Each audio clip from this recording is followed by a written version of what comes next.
Әйел теңізде 3 күн бойы қалқып жүрген. Сол сәтте үлкен толқын оны соғып өтті.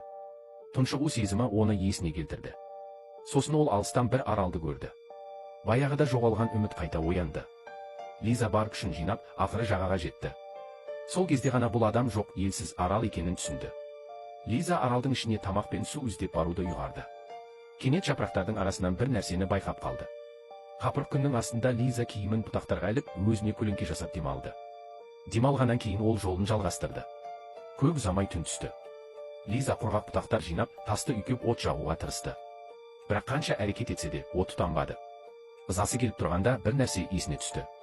Беліндегі жастықшаны шешіп ішін ашты. Оның ішінен алып құрғақ бұтақтардың үстіне құйды. Көп ұзамай жалын тұтанып от жанды. Шаршаған Лиза сол жерде ұйықтап қалды. Келесі таң атқанда оны аяқ қолындағы ауырсыны оятты. Лиза аяғына құмырсқалардың өрмелеп шыққанын көрді. Ол оларды тез сілкіп тастап, мата жыртып алып, аяғын таңып, тағы шағылудан сақтанды. Сосын аралдың ішіне су мен тамақ іздеп тағы да аттанды, бірақ ештеңе таба алмады. Лиза үмітсіздікке салынып, бір ағаштың түбіне қисайып ұйықтап қалды.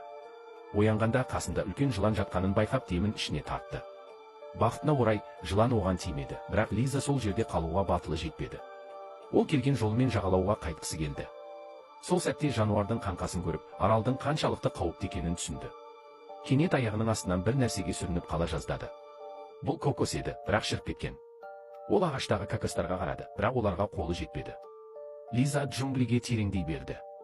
Тамақ жетіспеушілігінен күші құрып, көзі бұлдырай бастады. Кенет алда бір үйді көрді, бірақ қатты шаршағандықтан есінен танып қалды. Оянғанда өзін төсекке байлап қойғанын байқайды.